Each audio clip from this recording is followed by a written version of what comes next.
Hi, I'm Non-Glitter Matt, Pete Peterson, superfan, and welcome to Jackass. Eaglehub! Right, like I said, welcome to Eaglehub. Eaglehub is for entertainment purposes only. The Eagles are just degenerates that love beer and hero clicks and engage in a lot of hyperbole. The drunken sentiments expressed on this show are not indicative of the Pacific Northwest as a whole, and if you get offended by something they've said, just remember, they've said something far worse about Daniel Schroeder. I am very happy to approve this message. Get wrecked, nerds!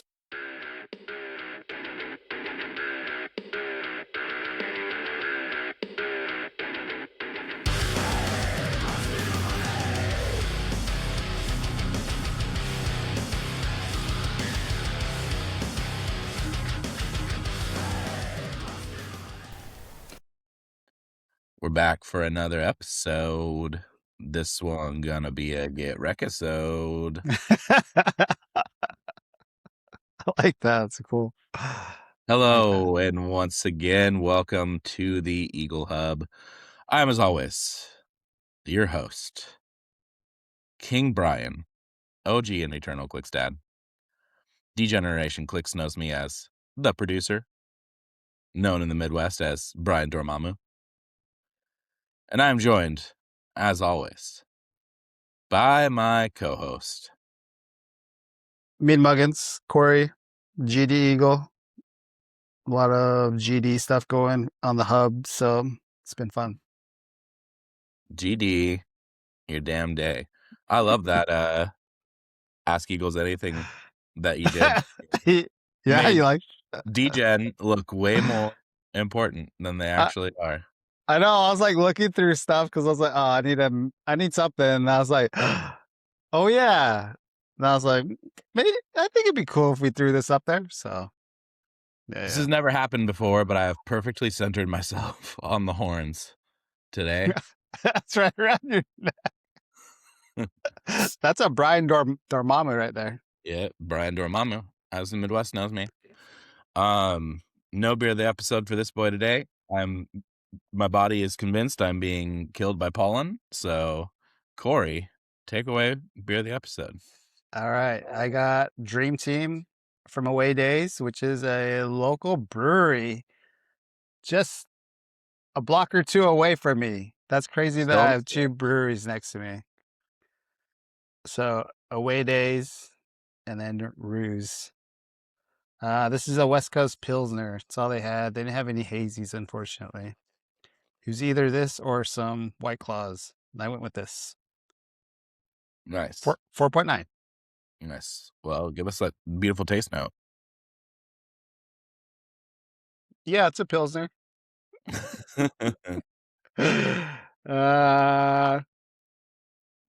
got a little bite aftertaste.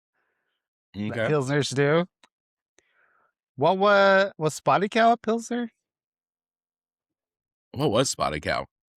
Oh, it wasn't a Pilsner.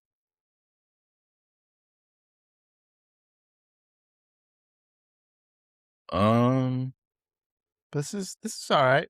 Spotted Cow is a hazy farmhouse style ale. Oh, okay. Interesting. Mm-hmm. Yeah. This it's pretty good. It says to eat with their smash burgers. Oh, from Champs. So I guess that's the local food truck they have over there. Well, who are we? Who are we to disobey the Brewers? That's true. It's pretty good. The Brewers is the Major League Baseball team of Milwaukee, Wisconsin, where we were Clixmania at Adepticon 2026. Look at that. Damn. That fucking segue that I created there. That's Up maybe the best, dome. most professional segue that I've ever done on the podcast. Not diminished at all by me spending time bragging about it. Oh no. So last time we recorded, we talked about silver and we talked about duos. We've got the main event, the Modern Championship, and we've got silver pulps to talk about. I know Corey is really excited to get into silver pulp. Just the entire flight home. He wouldn't shut up about it. Just how much he loved it. It's But don't true. worry, Corey. We'll get there. We'll get All there. right. All right. All right. We just have to Thanks. we have to talk about modern first. And I know there's at least one person that's anticipating this episode because they left a message for us on YouTube asking when we're going to get to part 2. So, spoiler alert. There will probably be some Clixdad lecturing in here because got to use that Ruxin clip again. I put in so much work to get it.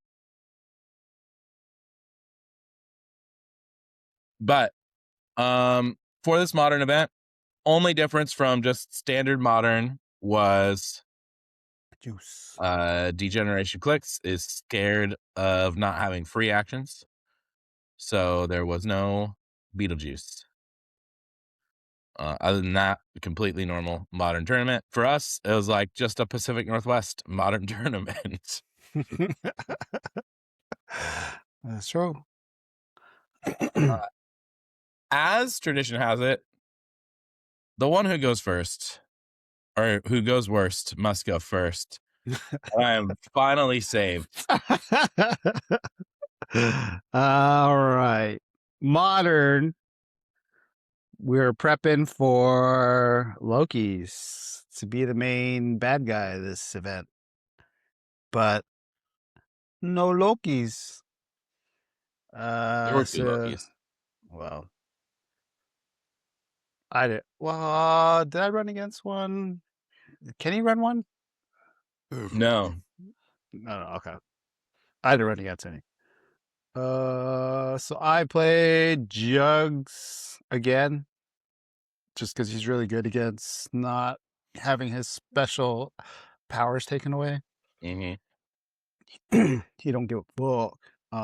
So I had him with Avatar Animal Man with the glider, which is back, just so that homeboy could fly around, precision strike things, and get +2 to defense from melees. Nico's on all my teams except for Popper. She had Ring of TK. She brought in 3 one-shots that everybody plays with her. I also played a Black Panther Legacy. I threw Bloodstone just because Bloodstone, every time I played in Modern, I feel like everybody like banks off of healing. So I was like, all right, fuck you. We did You'll- also have what turned out to be wrong impression that Bloodstone really bones Lornean Hydra. Yeah. When rulings pop out today, whatever. And then I had Perdegaton, and I love him with Cosmic Cube. This is his last dance. So I was like, I gotta try to fit him in there.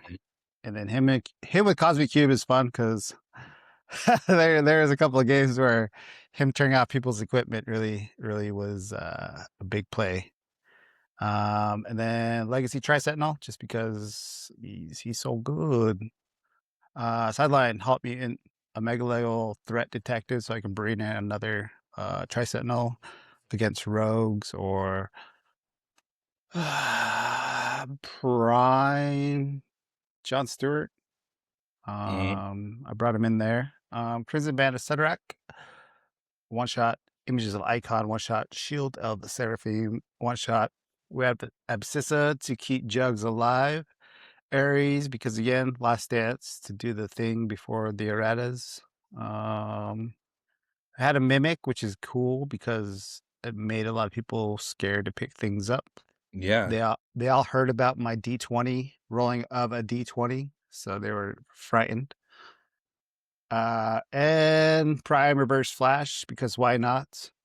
Maps I had Alien Aquarium, Ancient Labyrinth, X Mansion, ran the Vibranium from Black Panther to pull stuff off people.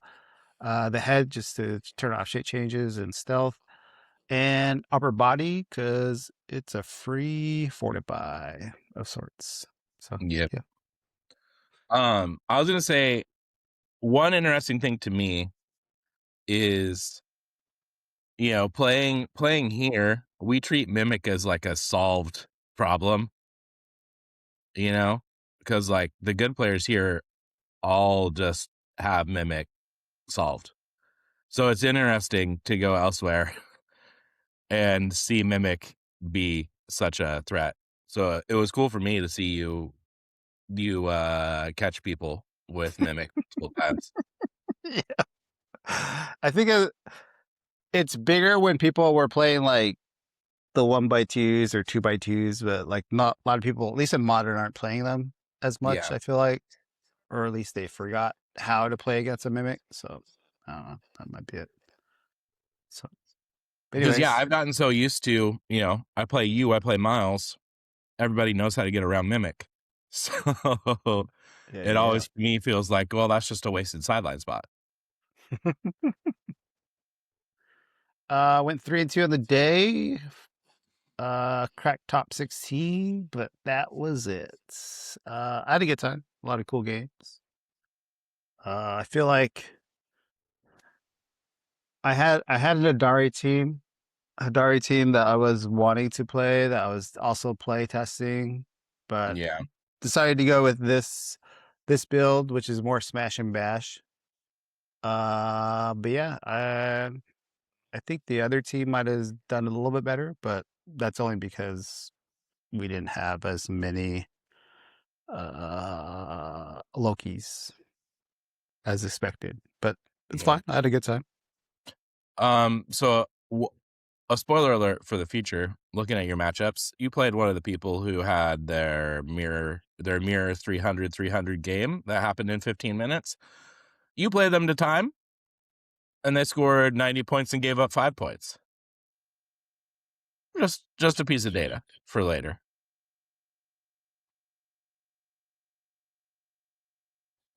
And I will name them later, because I ain't scared. Oh yeah. That was a very slow game. Anything else you want to highlight on your matches for the day? Let's see. Oh yeah, the first game was really odd because it was a little bit slower, and there was a part where people came over and said, "Hey, that's it," blah blah blah, and they were chit chatting, trying to start like getting our shit together, and they're like, never mind, you guys can keep playing. So I was like, what the fuck? So anyways, that kind of fucked up the whole flow of that game. I'm not saying That's weird. that would have saved me or anything, but it would have Mm, gave me another turn to run through stuff and probably kill things. yeah. Um, Second was against Harris. I believe he was the one that was playing Black Lanterns and John Stewart. Or no, Was this it? is John No, it was Stewart. John Stewart. John Stewart, Umbrax, Sister Cersei, Yeah, that was Barnley. when yeah, I brought out my second Tri Sentinel against him, and I was just pinging stuff to death. And yeah, it was. I think that was a kind of close one because it just came down to points. Um, Second, next game was against Joseph Ruffing. He was playing one man army Sentinel Beast with Avatar Animal Man on him. Yeah, it just took me so long to try to whittle this stupid thing down. I think I got him to a little bit past his second stop click. And then I was like, because in between there, he brought out that Magneto from X-Men 97, the one that says you can't do actions if you already have actions. So it slowed me down. But it was a cool game. I think I'll say like, That was a game where Juggernauts bailed your ass out, right? oh yes, big time. Like there was a move where he was trying to take out my jugs. I think he hit him with with that Sentinel as well, but he didn't have any penetrating damage, so it didn't really come into play. But I'm pretty sure I told him, I was like, yeah, he has like this weird thing where it's like Mystics, but it's unavoidable damage if you do penetrate damage to him. So I let him know. But there was this part where he tried to damaged the Juggernaut, and then Juggernaut didn't die because of what's her name, Absissa. So he took that feedback damage and ended up KOing his Magneto. And then from there, it was me winning the game because of that. But it was a pretty cool game to play. Next was against Jay. He was playing a Juggernaut as well, but it's the other one. The what set is this? Collector Strobe. He was playing him and Guy Gardner and Zala. He had a Black Panther as well, and then the Loki battery with Scarlet Witch. Yeah, this game was cool because I ended up placing. I waited until well, I didn't wait, but my rolls were pretty decent for Perdegaton. So he hit the can't opponents within 4 can't use equipment. So I was like, this is the perfect timing. I have to go up there now. So Juggernaut carried Perdegaton all the way up. I popped Halt Mutant so that I shut everything down that couldn't move. So I locked them down for like a whole turn. And I'm pretty sure Juggernauts ran through everything up there, also doing the damage. But yeah, that was pretty big. While his other Juggernaut was already out running, trying to hit things and KO things. But yeah, that was a good game as well. We played on Brock's Bunker. And last game was against Matt Prignata. He was playing the whole Gauntlet Spider with Rogue Prime, Despero, Alfred, Perdegs, Red Symbiote, and Phoenix. Pretty much he's trying to pop that Spider-Man to take your stuff away right off the bat. And I think I placed his Phoenix away so he couldn't get another TK off on Spider-Man. So he had to wait another turn. But I couldn't get to him in time to do anything. But I took away his stuff, so he also lost all his equipments and things as well. Because he had to need my hammer to save. I'm guessing the Infinity Gauntlet or something. But it was just a fun game. It was very much like, you're playing your friend at a local weekly, and you're just rolling dice and having fun and talking a lot of shit to each other. So it was good times. There was this part where my Perdegaton locked down his Alfred, and his Alfred was trying to attack me. And he ended up hitting Perdegaton, and he was like super excited because Alfred's only an 8, I believe. And then I was like, he jumped up, he was like celebrating, he was super happy. And then right when he turned around, I looked right at him and I said, "Prob." And, and then his face just went, whoop. And then, but he ended up beating me in that game. It was fun though. It was good times. And that was my last game of the day. So you finished 3-2, 580 points. Yes, sir. Now we get to King Brian. 3-2, 820 points. Thank you very much.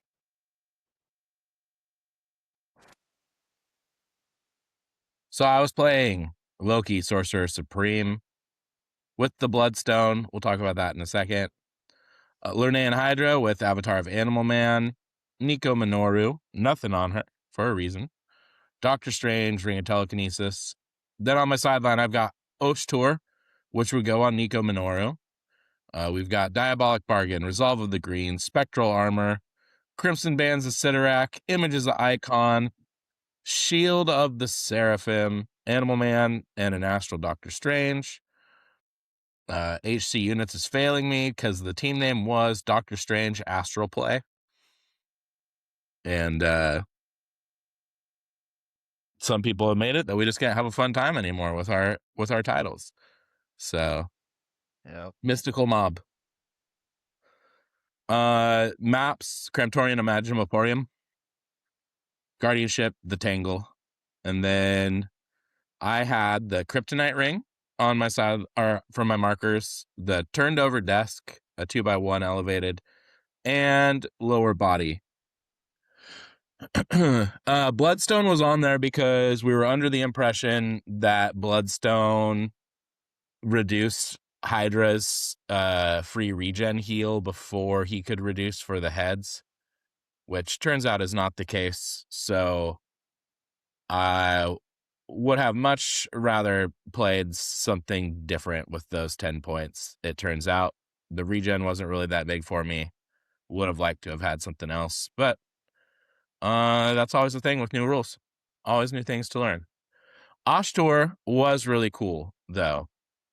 When Ashtor's avatar uses perplex or probability control after resolutions, you may heal the target 1 click. Nico, because of the amount of one-shots, usually has perplex every turn. And then Nico has prob on every click but her top click. So a lot of times, the goal, it depended on the matchup.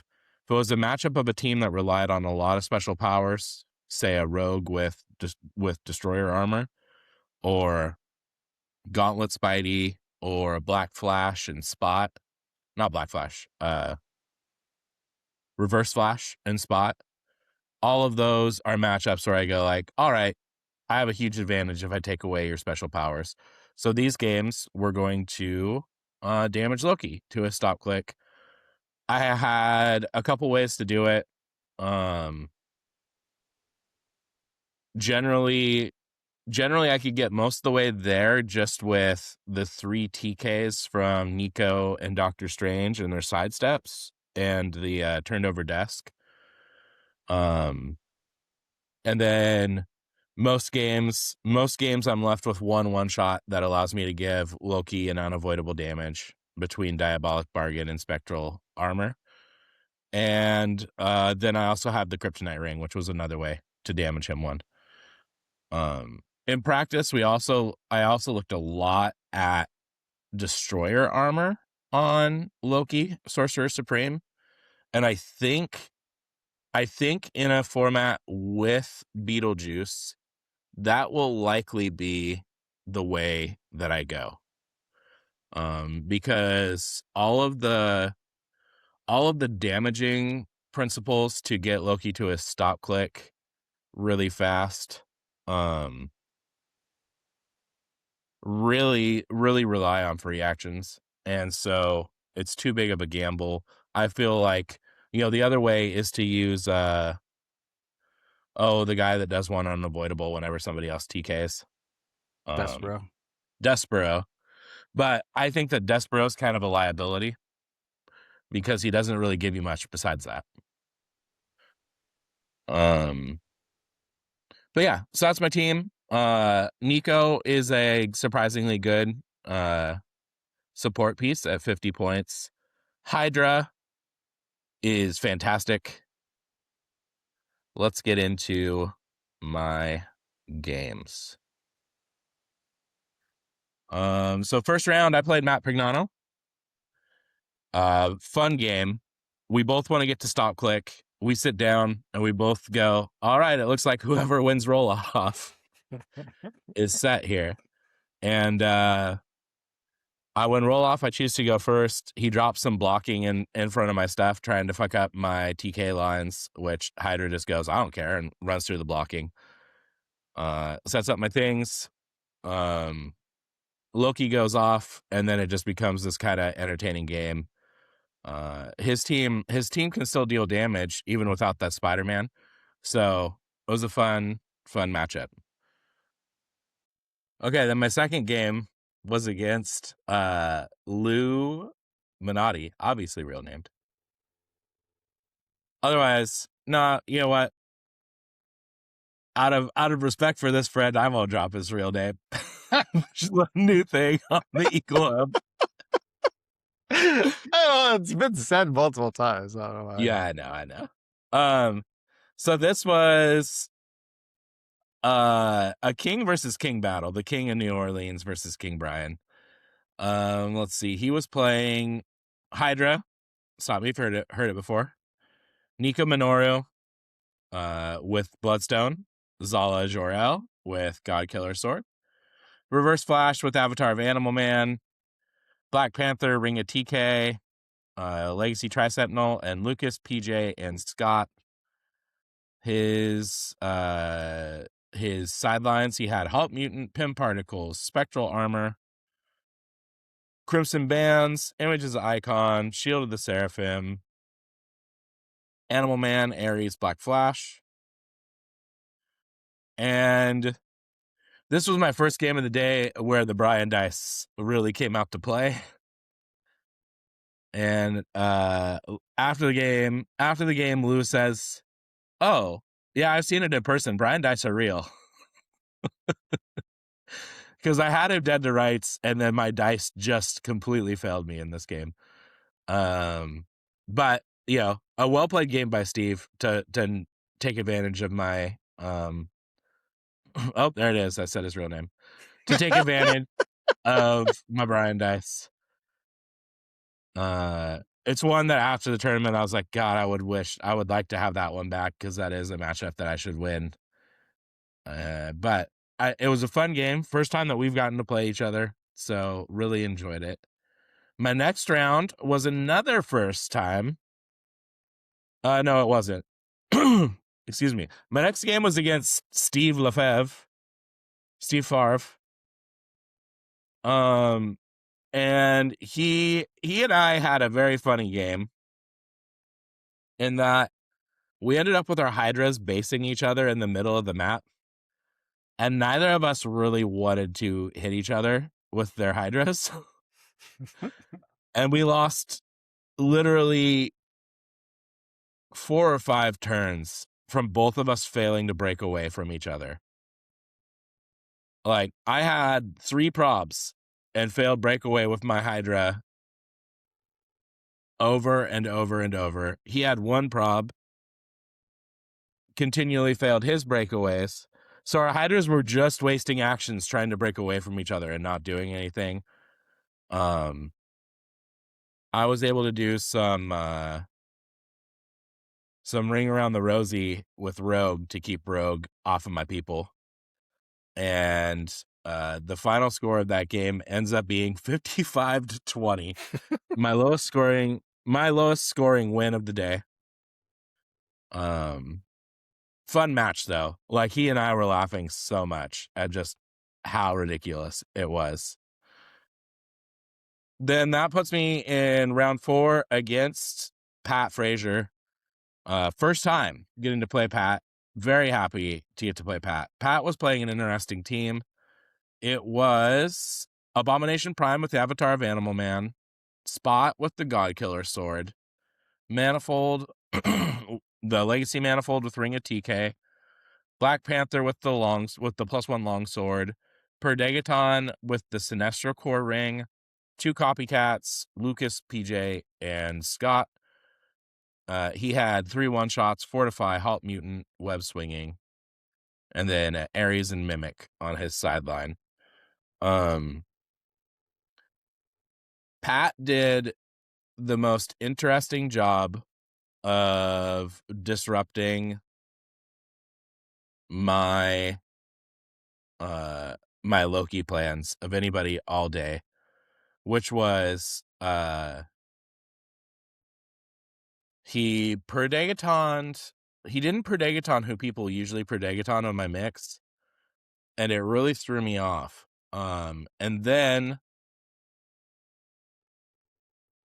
he also placed some terrain in the way that made it hard for me to do my stuff. And he, with his Black Panther, took away both of my unavoidable one-shots, which was a really good move for him. His team has so many special powers that I said, I've gotta pop Loki against him. And so with all the stuff that he did, I could get Loki to one above his stop click, and then I could potentially knock him off, but it would require Hydra having to run out, like pick Hypersonic, run out, and pick up the ring of TK and bring it back to finish next to Loki and damage Loki for the last damage. And Pat had Mimic on his sideline, and I just could not justify running out Hydra and then just leaving Hydra out in the open if he made the Mimic roll. And it wasn't because of the way that I had to take my other actions. I couldn't drop Loki in a square next to it already to have like Hydra run through Loki to pick it up. So I had to pass to turn 2. Pat rightly read that he has to do something crazy right now.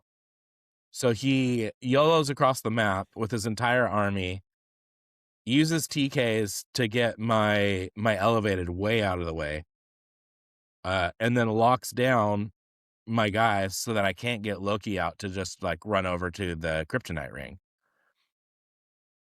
So I sit there and I'm looking and I say, like, Pat, this is the best tactical play anybody's made. I'm counting squares. I'm like, there's no way for me to get the support squad to the ladder. It would require like a breakaway roll and then like multiple TKs. So that doesn't work. What else can I do? And then finally, a little coin in my head drops and I go, oh, if I just miss spot, that's 2 damage. So I go, all right, Pat, I am going to attack your spot and miss with Loki. And so I roll. Loki rolls high enough to hit spot. And I'm like, I can't chance the super senses. So I prob myself. I hit again. I prob myself. I have to use all of my probs to get a miss. And then Pat looks at me and goes, do I have to prob you to hit my spot? Damn. Yes, you do.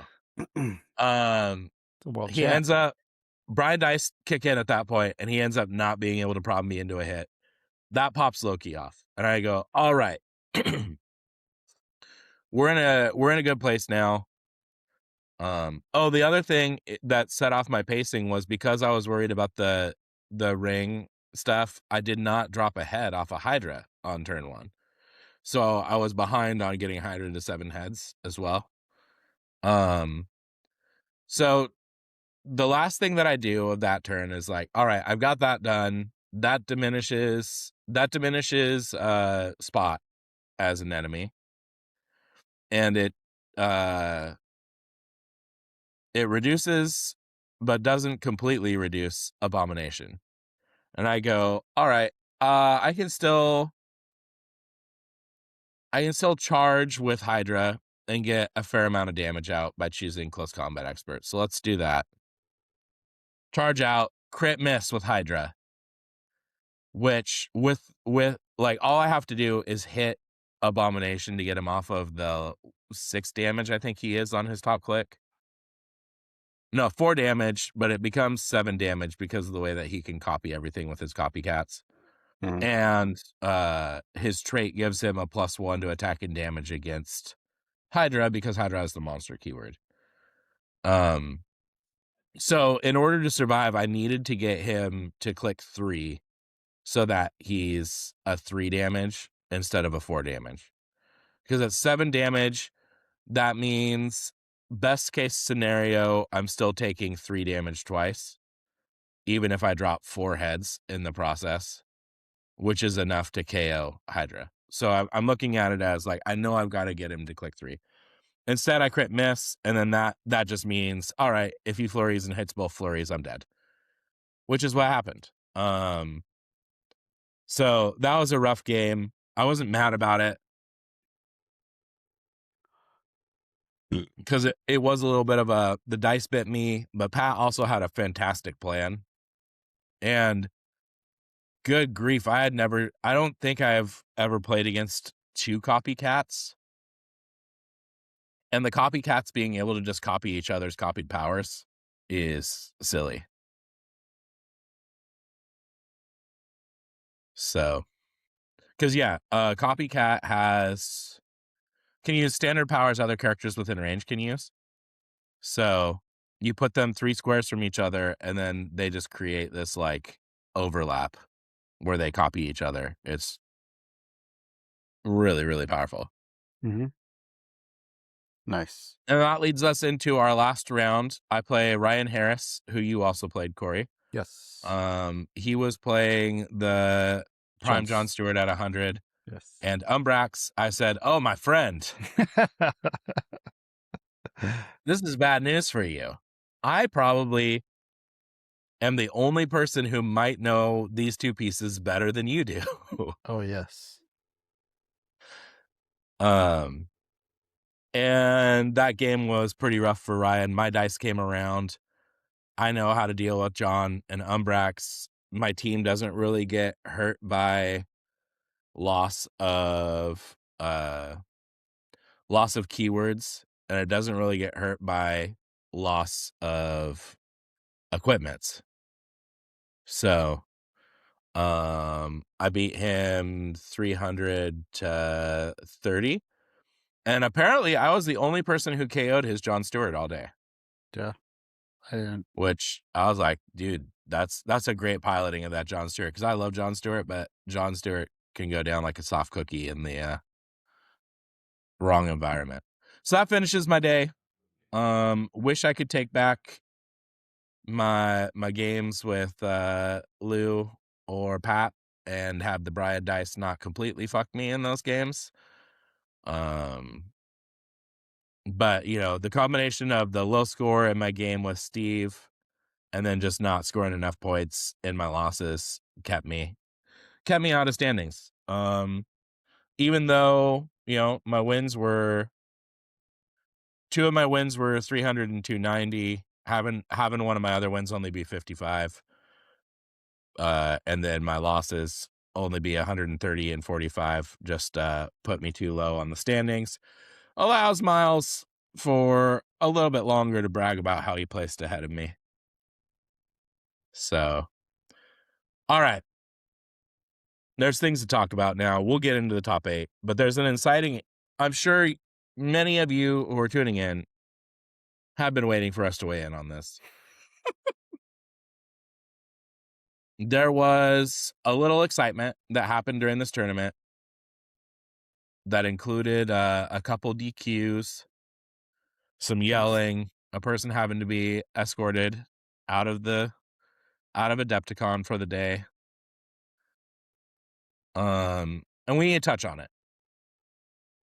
So it wasn't just what happened in the top 8, in the top cut, that led to this. And that's an important thing to understand here. During Swiss, Denny and Brody Bobeldick played each other and had a 300 to 300 scored game that finished in 15 minutes.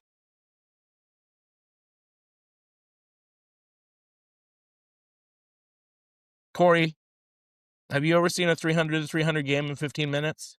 No. I certainly haven't. No. Even playing as fast as I can, I've never seen a 300 to 300 point game. And dare I say, outside of the like 0.01%, the only way you're going to have a 300 to 300 game in 15 minutes is if you've planned it. And to add to this, I know that they planned it because they asked a judge to watch their game. To be like, see, we rolled dice, we made moves. And listen, I as people, I like both of the judges who were judging for Adepticon, but this should have been immediate DQ on the 300 game. Because it's clearly collusion. The fact that they have a script to do it does not change that it's against the spirit of the game, that it's abusing the standings of the tournament, and that it's collusion. Like, this is literally what collusion is. It's 2 people working together to rig the standings of a tournament. And it should have been DQs immediately. Should have been, hey, we need you to watch our game to make sure that it's legit because people are worried about it. Oh, 300 to 315 minutes? Hey, great script, guys. This isn't WWE. Here's a DQ for both of you. Yeah. And I know HeroClix had this overreaction to DQs because there was a big tournament where somebody got DQ'd because they made a minor error on their build sheet. And there was a whole overreaction in HeroClix to like, oh no, we need to be more welcoming. We shouldn't DQ people for anything. And that's a problem. The worlds that Chip and I went to, the same sort of collusion happened. Adam Friedman, Scott Crampton, handshake agreement. We'll roll off. We'll write our score down for 300 points. I'll give it to Denny and Brody. They at least scripted their 300 game instead of rolling dice. So congrats, guys. You are more creative than Scott and Adam. You're more creative than a bald man and a guy in a bathrobe. But this is loser shit. I don't care. I don't care if it makes it that you make top 8. It's loser shit. Have more pride in yourselves. Play actual HeroClix. If you pulled that at a tournament that I was judging, it would have been DQs for both of you because it violates the spirit of the game. It's clearly pre-planned. Not only that, it's just really disrespectful. It's disrespectful to the people that put on the event. It's disrespectful to everybody that you played before. It's just disrespectful to yourself too if that's how you want to play this game. Like, bro. Yeah. All right. So that's the inciting incident. And if you were around the general tenor of the room during lunch break, you would have known that there was some simmering rage because everybody heard about the 300 game. And there was a lot of anger that nothing was done about it. A lot of anger. So we get into the top 8. They both make top 8. The way that the pairings pan out, when we get to top 4, it's Prignano versus Prignano and Bobbledick versus Bobbledick. And the Bobbledicks get put on stream. Now I know part of the reason they were put on stream was a response to the 300 game. Like, oh, they had a 300 game earlier. Let's put them on stream. It should be an interesting match. And what happens instead is that one of them just says, oh, I'm going to concede. I can't beat either of the Prignano, so I'm just conceding. Which is, once again, loser shit. I don't care if you're father's son. I don't care if you're teammates. Play the game. Or at least if you're going to be a cheater, cheat more cleverly. Throw the game in the game, at least. Yeah. So what happens instead is, and I wasn't there, so I only know this from narration. So forgive me, friends who were there, if I don't get all the details exact. But I think Corey and I have a better idea than any of the other podcasters that have talked about it. Because we were getting by the minute breakdowns directly to Miles while we were recording the Eaglehub live. But so my understanding is then Matt Prignano heard that they were going to concede and said, well, no, fuck you. You're not getting it. Like, A, fuck you because that's loser shit. B, fuck you. You're not getting a break for an hour while we play. Yeah. So I'm conceding too. And then I know he proceeded to go off. I know I've seen online that he's apologized a lot. I want to say this publicly. I don't think that you need to apologize. And I'll say this publicly. I'm sorry I wasn't there, because I would have gone Walter Sobchak on the whole situation before you had a chance to get yourself DQ'd, Matt. Yeah. It would have been, Smokey, my friend, you're entering a world of pain. Across this line, Click's you do not. dad. Click's dad. Yeah.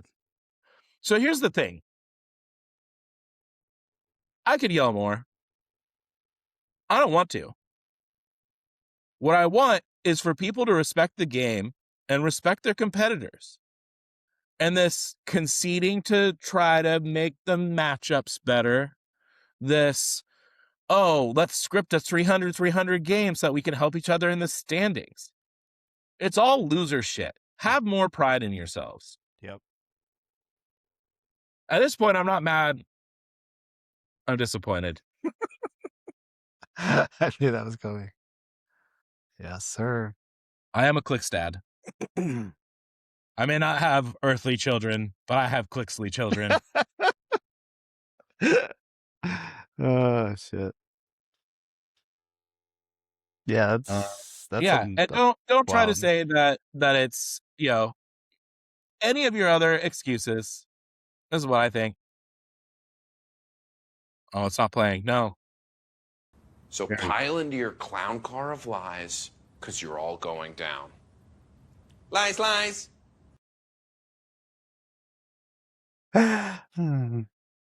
Oh, it's not scripted. We're just really fast players.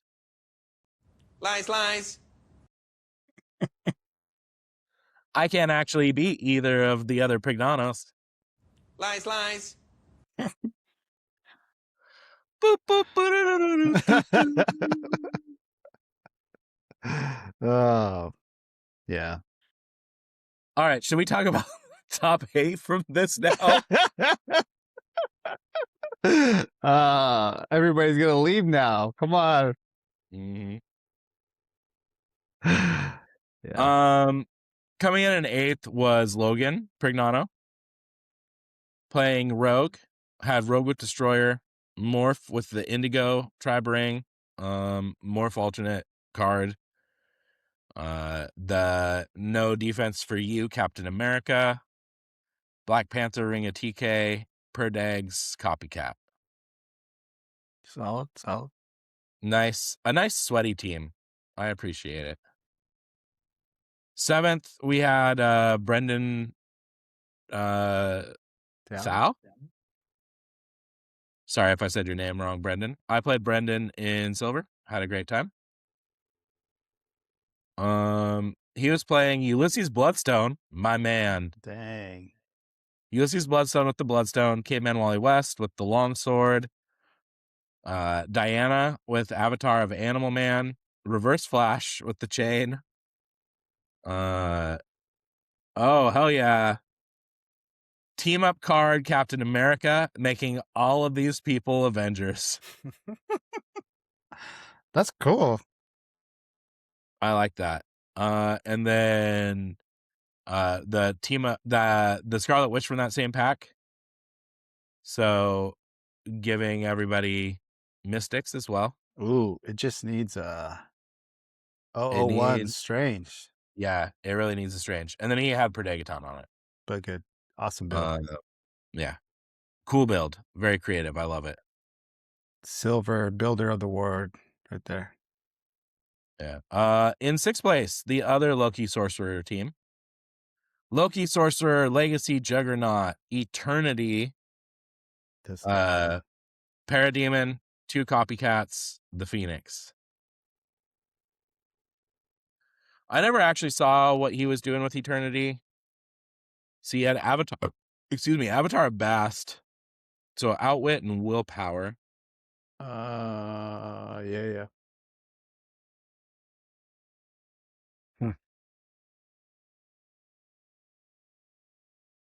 I'm not sure why that Avatar.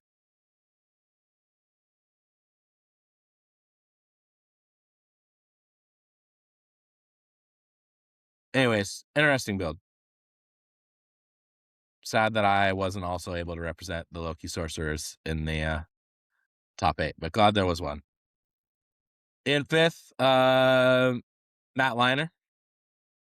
Infinite Mob, excuse me.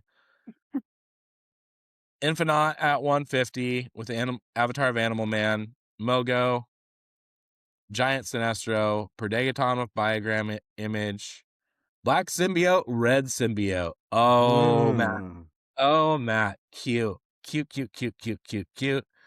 Gonna use them Infinite Bombs to KO these symbiotes. Just throw them on Infinite. Throw them on Infinite. Jeez. And then it's just, fuck you, 160 plus points of my points are in one character. What are you going to do? Let's Ares bomb from over here. Yeah. Gross. With my giant reach 6. And he has Prob from Mogo. Jeez. Gross. And then he had Assist from Another World with another Infinite on the sideline, so he gets to pop off another 3 damage. Halt Mutant, Crimson Bands. Halt Mutant and Crimson Bands. Woo! Whew. It's a spicy meatball. Tis. All right. In 4th, Matt Prignano. We talked about his build because Corey and I both played him. Rogue. In 3rd, Denton Bobbledick.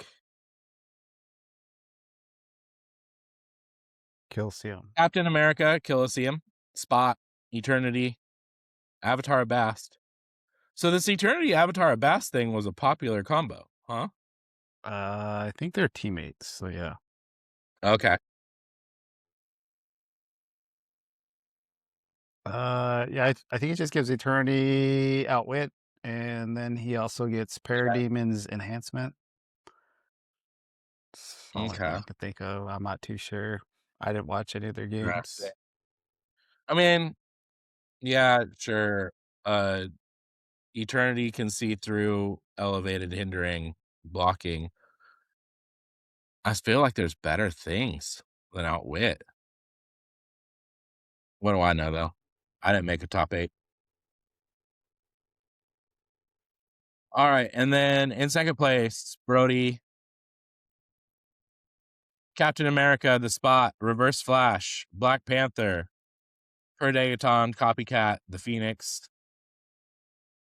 Lucas, PJ, and Scott, Sideline Black Flash. So let's see, who all has the Speedster keyword? Is it just Reverse Flash? Yeah, I think so. Yeah, interesting. It's a fine team. Captain Killiseum Cap and The Spot is a fun combo.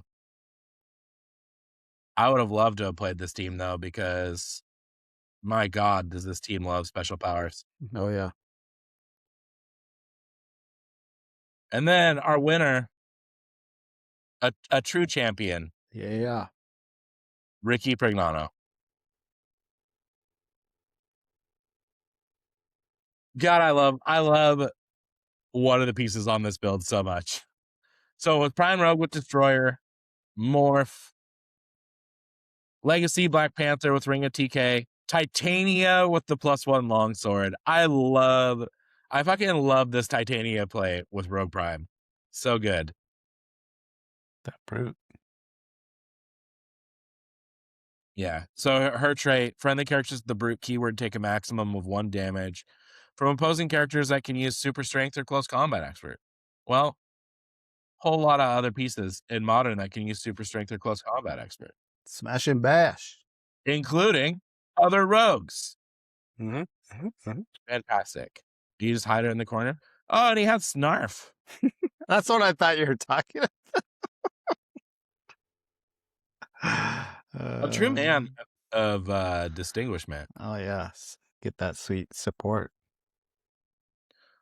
We did talk to Ricky a little bit at the end of Clixmania about maybe guesting on Eaglehub. So after we get through this week, maybe we'll try to make that happen. Would love to have the Flying Prignanos on the show. Yep. All right. that gets us through modern. Any final thoughts, Corey? Um,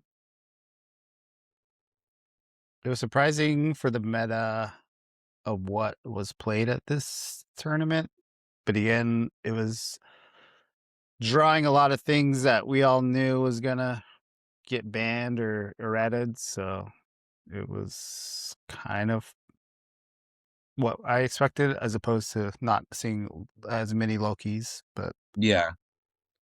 I expected more Lokis, but other than that, the field was about what I expected. it's completely. It was very different from P&W stuff. So, Yeah. but it was That's kind of both. it's kind of also its own thing because it Yeah. was, you know, over here it'd just be like random weird good shit, and then over there is like these are solid stuff, but I'm just gonna throw them Yeah. in a team. Yeah. I mean, I knew we were going to see an uptick in spots because of no Beetlejuice threat. Spot is one of those pieces that's really hard to play. I'm actually, the only thing that's interesting to me is just, and I think it's because nobody has completely cracked the code on Loki Sorcerer yet. So I feel like once the code is cracked on Loki Sorcerer, it's gonna change. It's gonna completely change what people play. But until somebody cracks it, I think there's enough players that are gonna stick to what's tried and true. Mm-hmm. And I was just gonna say the comparison to the Pacific Northwest meta is both a credit and a discredit. It would be great for our region to have more people be willing to play the good shit. Yeah. It would be great for our region to see more than one Rogue Prime, more than one Loki Supreme, more than one Beetlejuice. But our region also ends up with some creative plays because of that. So, Mm-hmm. it's a give and a take. I think there's a lot of room for growth with our region. I'd love to see it. I also know just as a whole, our play style is so much more aggressive. So much more aggressive.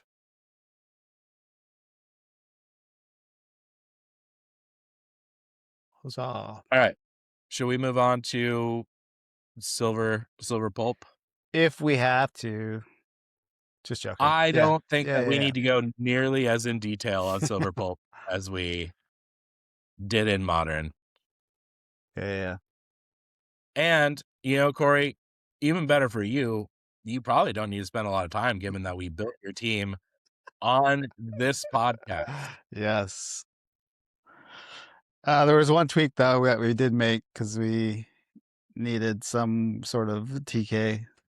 So we fuck, I forget who we dropped, but we had a Ghost Spider. That was it. Team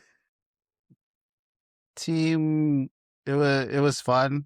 Getting Vortex the night before kind Oh, of yeah. ruined the meme of this team, so I was hurting. Yeah. It wasn't a great post-Vortex team for sure. Yeah.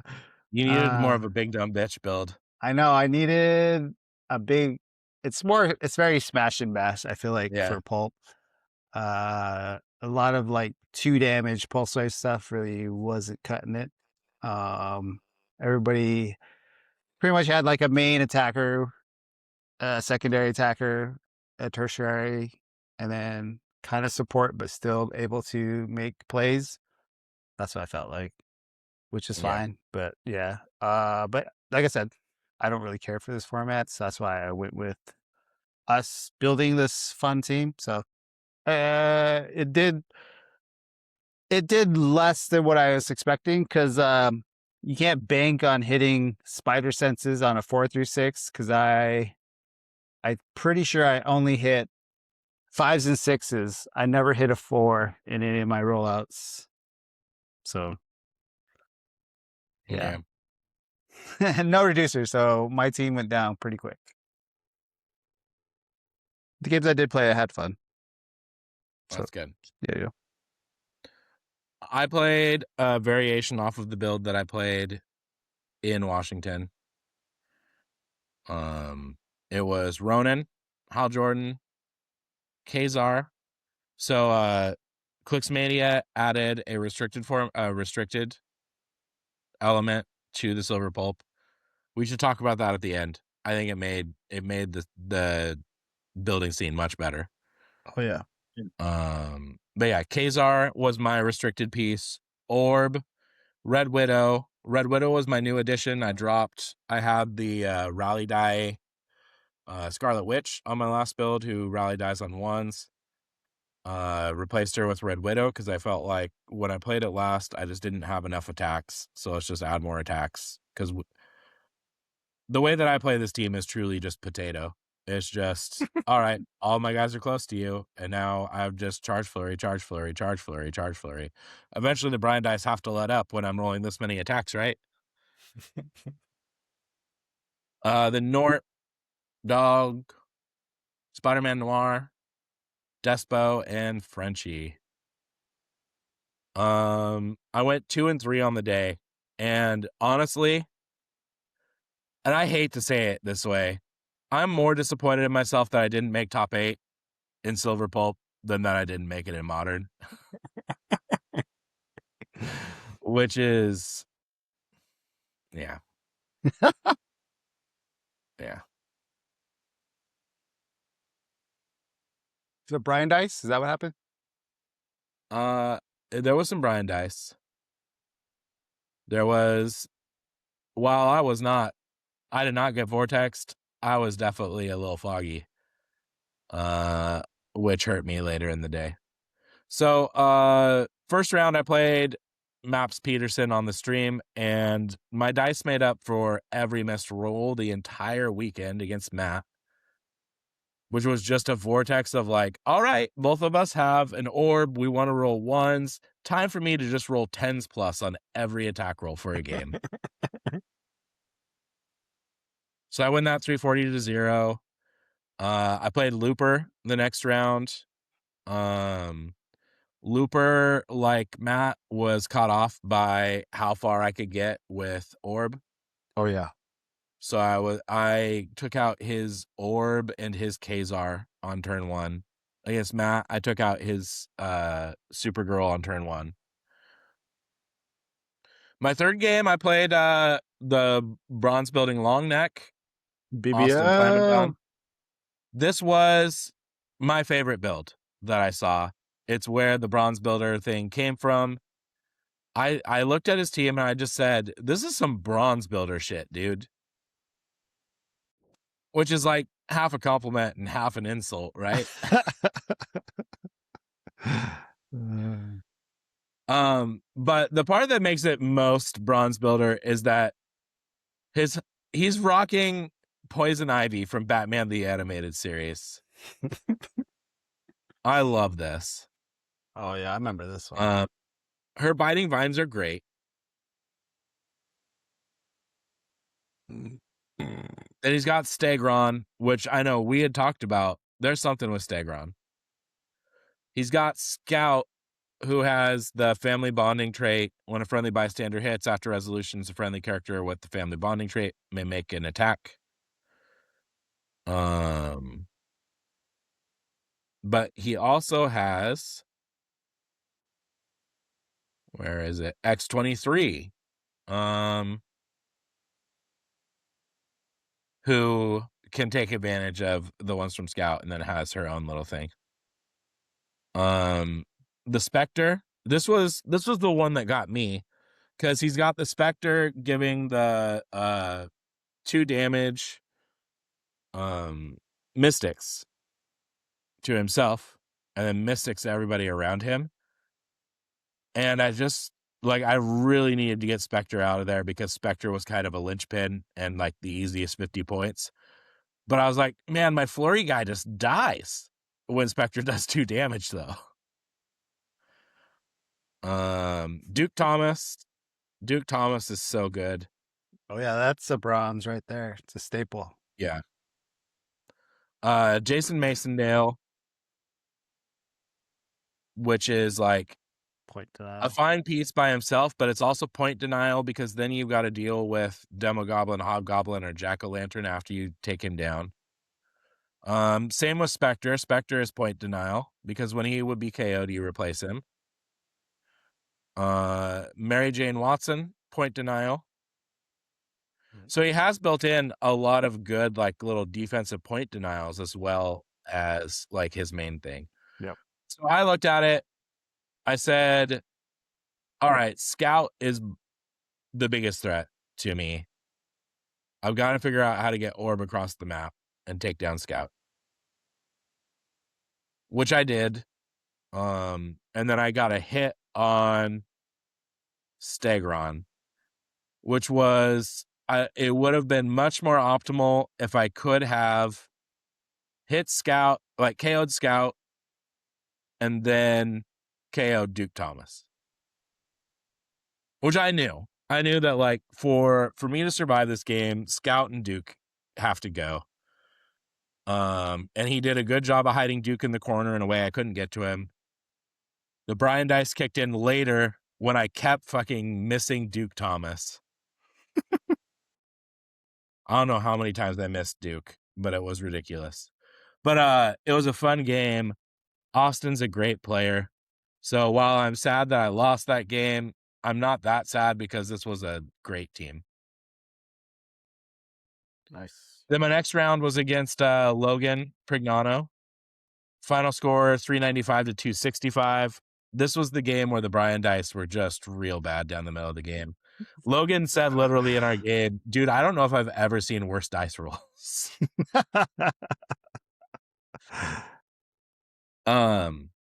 I had a blast. It was the first chance I got to play Logan all weekend.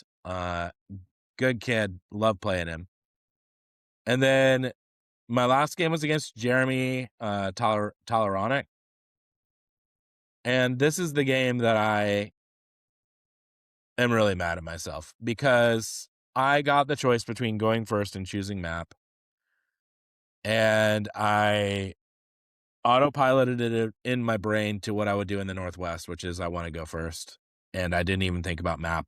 And so it allowed him to pick a map with no elevated, which meant that my orb had to not have flurry on my opening attack. There was some Brian dice down the middle, and yeah, it was just rough. Nothing against Jeremy. Jeremy played a great game. Just disappointed in myself that I didn't put myself in a better position to win.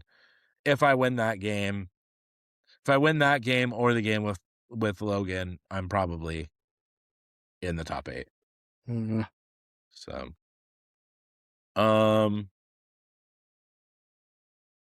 let's see. One fun thing. Top 8 featured 3 of the people that I played. Nice. Thomas Hubert, who I didn't play, also playing a Stegron build. I think he's on the same team as the BBL. Nice. Then Looper was in 7th. Kenny Minx, 6th. Kenny, you defied me. I was trying to keep you out of the top 8, and you did it, dog. Matt Liner in 5th with a Moreland build. Jeremy ended up 4th. Nice. With his detective team. Cool. Logan ended up 3rd with his Spider Punk team. 2nd was Ricky. I did like Ricky was running Primus.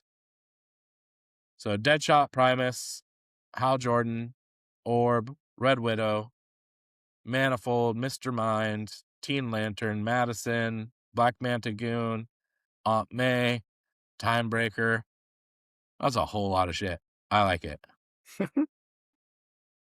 And coming in first was J Major. Yeah.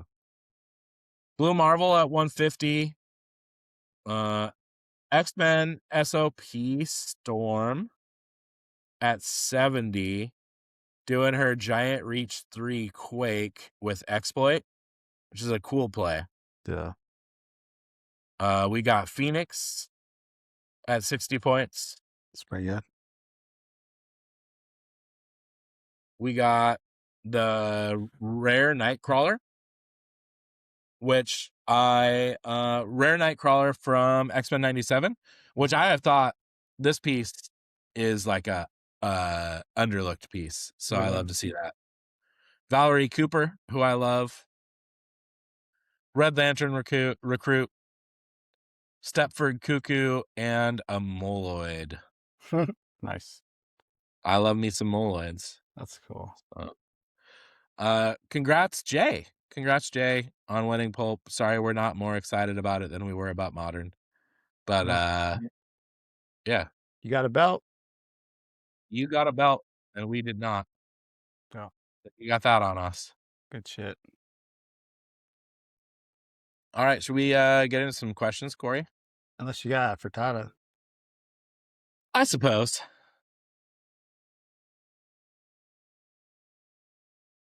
Also, just because I love this little sound clip. Lies, lies.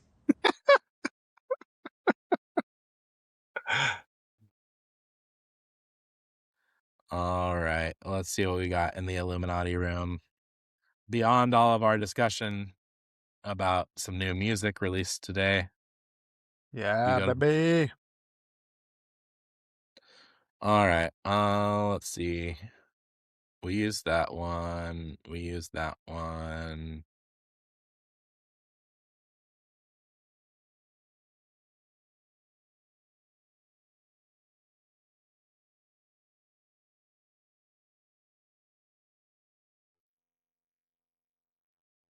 This one breaks my brain. I don't even know what it's asking. This is another submission from Miles. Give me a second. I gotta find for top land. Are constructs bystanders? I know Kung Fu. Just channeling frittata. Is this sword equipment? There it is. Her knockback ability. Do you choose the knockback oath for that as long as it's away from the attacker? Or does it have to follow a specific knockback path? I'm pretty positive it's any knockback path away from the attacker, but just wanted to make sure.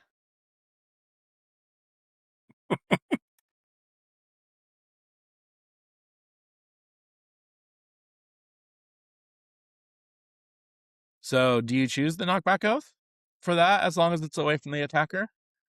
Or does it have to follow a specific knockback path? Knockback oath for sure. Yeah. It's listen, knockback is always away from the attacker. And it's either a diagonal if they are not on the same row or column as you, Yeah. or a direct straight line if they are on the same row or column as you.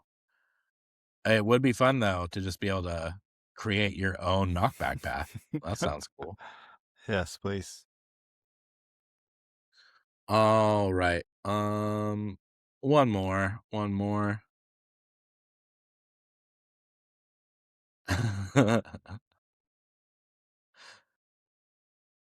I am the anti-Carnage.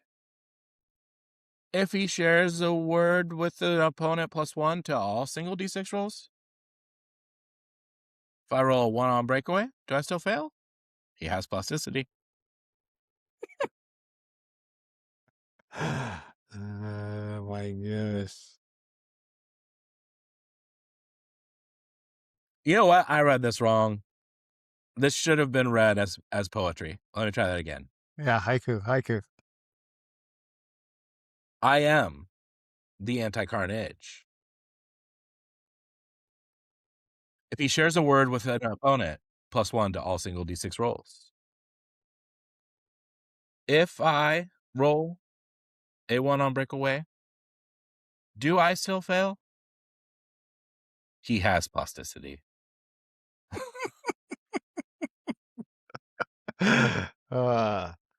That's a crazy way to Ask a question. Yes. It's all over And the place. none of them are questions. They all end in period. Yeah. They're all statements. Oh, jeez. Yes, you still fail if you roll 1. Yeah. A physical 1 is always a failure. A physical 6 is always a success on a D6 check. I'm not bad. I'm just disappointed.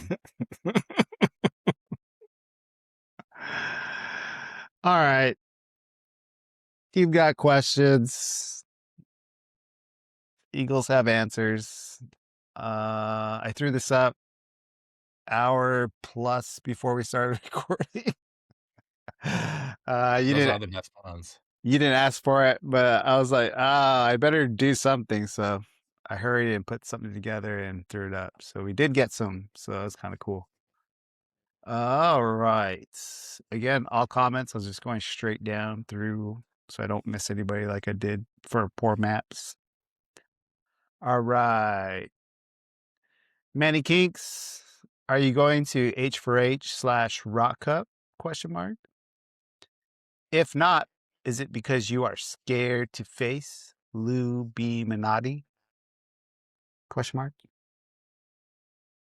You know, I missed Illuminati. I missed him multiple times at Clixmania. But you know what, Kenny? I'm scared to face you, big dog. Silver pulp, top 8. Jeez. Clixmania and CCO. How do I compete with that? Yeah. This guy going everywhere. No, No, we're not going. I'm not going. Clixmania was probably my only travel of the year. Yeah. So Unless like I have travel for work that puts me close to a tournament. So you have to win it so that we can say we lost to the H4H chant. Next question. Also, I'm boycotting Scott Porter. Eagles have long memories, Scott. I remember when you told us you'd come on our show and then you never did. We know what you did. You went on the Copycat show and said, "Get wrecked, birds." I remember. Pepperidge Farm remembers. Joe Pellegrino. How many times does a celebrity judge need to make awful rulings before people admit they're a bad judge? Depends on how much they pay our Patreon. That's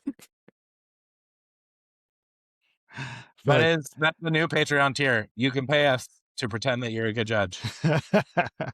Yes. It's gonna start at $69 a month. Perfect. Long-time listener, Edward K. What's next for the dynamic duo? Question mark. Next big event? Question mark. Well, funny you ask. We got a couple things coming up. One, I hear rumor there's going to be a ROC regional. I'm not at liberty to say any more than that I've heard a rumor. But that will probably be our next thing. And then I am hard at work with a couple other people to try to get Clix Camp 2026 figured out. I hope to have more this month so that we can have people start marking their calendars for that. Oh, yeah. And Corey can start designing graphics for us. Yes. Fuck AI. No AI slop here. Speaking of that, Clay Wood, first time question asker, I think, right? Yeah. Known collaborator with Corey on HC units. Yo, it's a homie. He asks a very important question. Why are there so many strip clubs in Portland? Question mark. Is this a viable option to pay for my HeroClix habit? Question mark. Why are there so many? Real answer, because Portland's at its heart is still a port town, and it likes to show it. Portland's always been a little on the seedy side, and we're very proud of our per capita leading the nation in strip clubs. Keep Portland seedy. Yeah, Clay, if you wanna have that be your side hustle though to make money here, let me give you a little advice. You're gonna need to find a niche. Like, are you a vegan stripper? Oh yes, that's right. There is vegan strippers. Gluten free. Or, gluten free. I don't know how dietary stuff gets into being strippers, but it does somehow. Yeah, DVA has one. So you're gonna have to find your niche. Devil's Point, which is just down the road from me. We can get you an intro. Yeah, there's what's that place next to me over here? I forget. Let's send them to Mary's downtown. Why did you track so many frittatas? It's just a way of being. Why do you wash dishes? Yeah, answer that. Next up, Charles Conson. I'll ask my question next week. Oh, this guy. Not trying to give us anything. I'm down.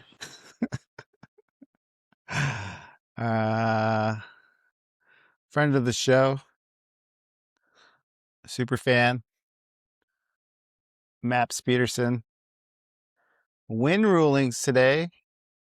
Wins or not so much? Question mark. And then he says, give me a review of that new Bill Murray, please. Well, let's start with that. It's fantastic. Oh, yes. They went out of their way to incorporate a fan to shred on that track. And it went to, what was his name? Novelist? Yeah. Really Yeah, cool. it's a fun solo. I remember the first time I heard it being like, oh, that one's pretty good. Yeah, there's a couple of really good ones. I'm still sad that the flute one didn't win though. I'm sad that they didn't get that little girl with her weird anime guitar. It was just like learning how to play. Win rulings. Nothing too surprising. The Black Flash one's kind of weird. Goes against the comprehensive. But there's a new comprehensive coming out soon. Yeah, there's been a new comprehensive coming out soon since I started playing again. Yeah, they should get that fixed. Other than that specific Black Flash ruling, I thought most of them were pretty straightforward. Happy to be proven right that unavoidable damage does still trigger the Hydra, unlike how some celebrity judges ruled a certain effect. But pay us $69 a month and we'll say you were right. Yeah, that's how you guys do it. 2 more questions. Dylan Disney. What's up, Dylan? Our beer mule from Wisconsin. Or I guess Oklahoma. The Oklahoma beer mule in Wisconsin. Yes, thank you. What do you guys think takes longer? Screen printing 1,000 t-shirts or listening to one episode of Degeneration Clicks? As the producer of Degeneration Clicks, I can tell you it's listening to Degeneration Clicks. Ouch. You boys need to stop being so sweaty. Get to the point. Listen to your producer. They need to name everything. Oliver's Leave dead. no stone unturned. Right. You won't accomplish your tasks until you get to 8-hour podcasts. Last question from Will. Man bet. How is that Pete couldn't escape a jelly bean vortex when jelly bean wasn't even there? Seems supernatural. It is supernatural. The jelly bean vortex is it's a force in nature, but we got to be honest. Pete might not have missed it, but even more so, Corey got.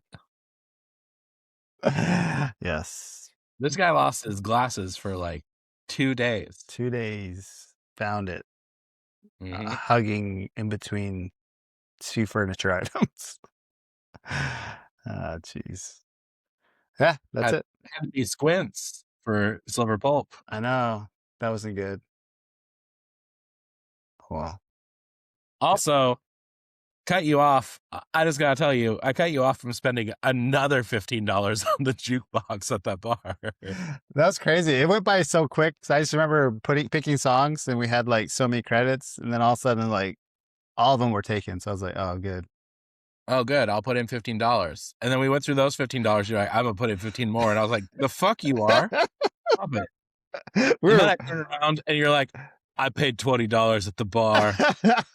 I have an open tab. Oh yeah, because that guy was like, I have to charge you $20, so you might as well get the most out of it. And I was like, yeah, I guess so, sir. Mhm. So Taking me, advantage. me and Miles are drinking claws. Yeah. Well, by drinking claws, you mean contributing them to the floor. And the most just embarrassing game of pool Yes, that was bad. that's ever happened was the Miles versus Amber game of pool that halfway through I was like, bro, I gotta step in, and I'm not good at pool, but this is so embarrassing that I have to step in. Oh, jeez. That was fun, though. It was a good time. It was a good night.